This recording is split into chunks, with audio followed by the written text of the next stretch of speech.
C'est cette articulation, quelle humanité, quelle politique et quel type de personnes pour sous-tendre cette politique, et effectivement derrière, quelle éducation à donner pour que nous puissions faire co-grandir les enfants de demain vers cet avenir-là.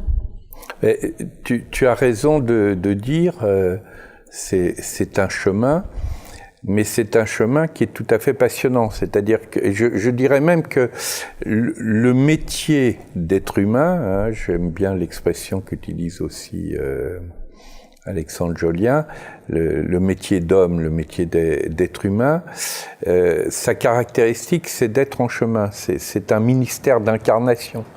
L'humanité, on aura tout le temps de savoir dans les métamorphoses dont la mort est un des éléments, si il y a d'autres règnes, et par exemple quelque chose qui ressemble au règne angélique, mais pour le moment, en tout cas, notre métier d'être humain, c'est d'être dans ce ministère d'incarnation, d'accepter le métissage, et ce chemin, à ce moment-là, il peut être passionnant, c'est-à-dire l'art de vivre à la bonne heure, c'est aussi l'art d'épouser pleinement la condition humaine, y compris justement dans sa vulnérabilité, y compris dans sa finitude.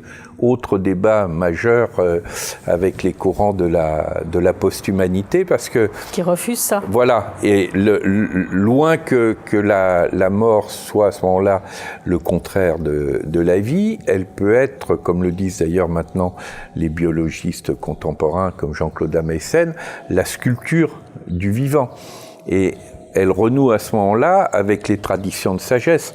Quand Confucius et Sénèque disaient « vis comme tu aimerais avoir vécu », c'est la représentation de notre finitude qui nous amène aussi à vivre intensément cette vie-là. Qu'est-ce que je vais choisir de sculpter ? Comment faire de notre vie une œuvre ? Pour reprendre une grande question que pose Hannah Arendt dans La condition de l'homme moderne, sortir des civilisations du travail et du labeur pour aller vers des civilisations de l'œuvre, des civilisations du métier au sens de ministère mystérieux de projet de vie. Et ça, c'est une perspective qui est absolument passionnante parce que le chemin lui-même, non seulement c'est une aventure personnelle, passionnante, mais autrui devient un compagnon de route dans ce chemin-là. Si je veux vivre à la bonne heure, si je veux vivre dans l'intensité de ce que j'ai choisi de vivre, par définition, je ne vais pas tout vivre, je ne vais pas tout faire. Et si je veux tout vivre et tout faire, je vais être dans le zapping permanent, donc je vivrai rien à fond. Donc, choisir de vivre à la bonne heure, c'est choisir de ne pas tout vivre, accepter de ne pas tout vivre, mais inversement, ce que l'on vit, de le vivre intensément. Mais à ce moment-là, mon rapport à autrui se trouve modifié. Si je veux tout vivre, autrui va être forcément un rival. Si j'accepte de ne pas tout vivre, autrui devient un compagnon de route parce que c'est grâce à autrui que je vais avoir accès à des saveurs de vie que je ne connaîtrais pas directement. Et à ce moment-là, c'est mon rapport à moi-même, c'est mon rapport à l'univers et c'est mon rapport à autrui qui se trouve transformé. Et cette transition vers des sociétés du buen vivir, hein, que le Forum social mondial de Belém a mis en perspective, il est déjà là. C'est-à-dire, pour ça que je dis souvent, choisir d'être heureux est un acte de résistance politique. Parce qu'on peut montrer que toutes les grandes fractures, qu'elles soient écologiques, qu'elles soient sociales, avec les 67 personnes qui ont les revenus de 3,5 milliards d'êtres humains, qu'elles soient financières, avec le fait que sur 4 000 milliards de dollars qui s'échangent quotidiennement sur les marchés financiers, il n'y en a que 2% qui correspondent à des biens et des services réels. Chiffre donné par Bernard Liétard, un des anciens responsables de la Banque centrale de Belgique. Eh bien, derrière toutes ces grandes fractures, ces grandes insoutenabilités, il y a un couple qui est formé par la démesure et le mal-être. Évidemment, le couple alternatif positif, il est du côté de la frugalité comme alternative à la démesure, mais il est tout autant du côté de l'art de vivre. Et c'est très important de travailler cette dimension du buen vivir et de dire sans attendre, nous allons constituer un réseau qui est un réseau mondial de groupes et de personnes qui s'aident mutuellement à vivre à la bonne heure. Et à ce moment-là, on inverse la charge de la preuve, c'est-à-dire, comme on dirait au poker, servi. Nous, de notre côté, ça va bien. Et à ce moment-là, on va dire au Brutaclac, nous, on vous rejette pas, parce que finalement, vous êtes aussi des frères en humanité. Donc, nous, on s'est organisé, donc on n'a pas besoin de vous. Par contre, si vous comprenez que il y a une autre façon de vivre que d'être obsédé par l'argent et le fait d'avoir des robots androïdes, bienvenue dans la pleine humanité. À ce moment-là, la stratégie virale, le rapport attractif change de côté et on est en plein dans ce que ont révélé les enquêtes sociologiques autour des créatifs culturels. C'est-à-dire que le nombre de ces acteurs-là est potentiellement beaucoup plus important que ce que l'establishment voit, mais aussi de ce que ces créatifs croient eux-mêmes, parce qu'ils se croient hyper marginaux, alors qu'en réalité, ils représentent déjà un niveau non seulement quantitatif, mais qualitatif, qui est beaucoup plus important qu'ils ne l'imaginent eux-mêmes. Et ça, c'est une vraie source d'espérance. Tout à fait. Parce que j'aurais plein de pistes à aller chercher, oui, donc on va cadrer. En conclusion, je te laisse réfléchir sur qu'est-ce que tu aurais envie de cet échange, alors soit de reprendre, soit de tirer comme autre fil pour respecter déjà le temps qu'on a ensemble, et aussi pour conclure et apporter une touche d'espérance ou autre à cet entretien. Puisque tu parles d'espérance, je dirais d'abord que une des façons simples de résister à la novlangue, qui est celle par exemple de l'économisme dominant et de rapports fondés sur la brutalité, c'est de nous donner le droit de revisiter le sens des mots, en particulier dans les langues latines. Par exemple, l'espérance, quand on parle de prospérité, la langue du business, elle définit la prospérité comme étant une prospérité matérielle. Or, prospère, en latin, c'est ce qui nous tourne vers l'espérance.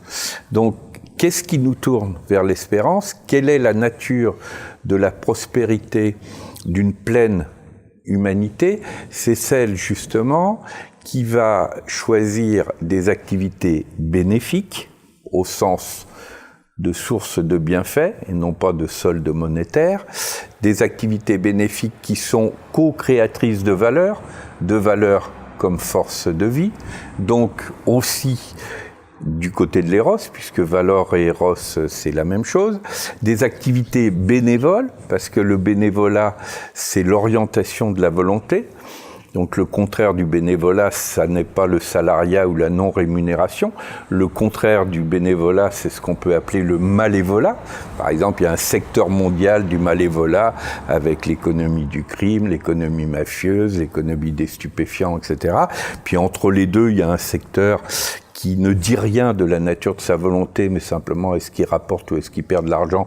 C'est ce qu'on peut appeler le secteur du lucravola. Donc on va dire comment on déplace le curseur pour que les acteurs qui sont seulement dans le lucravola aille plutôt du côté de la volonté bonne que du côté du malévolat. C'est pour ça que la lutte contre les paradis fiscaux, qui est un poumon majeur de lien entre malévolat et lucravolat, est un point sur lequel on peut complètement faire reculer le système. Et quand on est dans cette perspective-là, on comprend bien que notre premier habitat émotionnel, qui est celui des mots mêmes que nous employons, on peut le transformer. On peut s'autoriser mutuellement à réouvrir notre imaginaire. La fraternité, c'est le frater, c'est le genre humain. Donc du coup, c'est plus, pour reprendre l'expression de Régis Debray, la vieille cousine qui fait tapisserie et que personne ne songe à inviter à danser. Ça devient au contraire la jeune femme séduisante que tout le monde a envie d'inviter à danser. Et là, on est aussi sur une perspective qui est à mon avis passionnante sur le plan spirituel, qui est la capacité de réunifier les deux grandes sources de l'énergie amoureuse que sont l'énergie spirituelle et l'énergie sexuelle, qui est souvent un des problèmes sur lesquels, par exemple, les traditions religieuses, dans leur propre métissage, parce qu'une tradition religieuse, elle peut être vecteur, évidemment, de quête spirituelle, c'est sa face lumineuse, mais elle peut être aussi du côté de la peur. Et on répond à la peur par la superstition. Si la foudre tombe, c'est parce que le dieu foudre est courroucé, donc on va lui offrir des sacrifices. Et à ce moment-là, on a une trilogie qui est la peur, la soumission, le sacrifice, qui est aux antipodes de l'élévation spirituelle. C'est aussi pour ça que moi je parle de nécessaire interpellation spirituelle des grands faits religieux et par exemple une laïcité ouverte, elle a un double avantage. À la fois, elle ouvre pleinement l'espace public aux questions du sens. Elle arrête de dire les questions du sens, on les renvoie uniquement dans l'espace privé, mais en même temps, elle arrête de faire cadeau aux grands faits religieux du monopole des questions spirituelles. Donc elle permet aussi que le discernement, il va aller interpeller les traditions spirituelles et les amener à bouger dans le sens de leur part la meilleure, qui est la part spirituelle, plutôt que la part la pire, qui est du côté sacrificiel. Et comme dans le sacrificiel, l'un des renoncements majeurs, il est du côté de la sexualité, la possibilité d'avoir ce que j'appelle une érotique fraternelle, de monter en progression, y compris de qualité d'amour, c'est à ce moment-là, on ne tombe pas en amour, on s'élève en qualité d'amour. Et ça, c'est une perspective qui, je crois, est tout à fait passionnante parce que l'un des grands enjeux, à mon avis, du devenir de l'humanité, c'est sa progression dans l'art d'aimer. Donc tu proposes un tantra politique, presque. D'une certaine façon, oui, en prenant le tantra dans sa pleine et vraie dimension, effectivement, hein, c'est effectivement de dire cette qualité d'art de vivre où la progression dans l'art d'aimer devient un enjeu absolument majeur. Ça, c'est une marge de progression absolument majeure dans la direction de la pleine humanité. Eh bien, écoute, je te remercie pour ce beau moment et toutes ces belles paroles. Eh bien, merci à toi, Christine.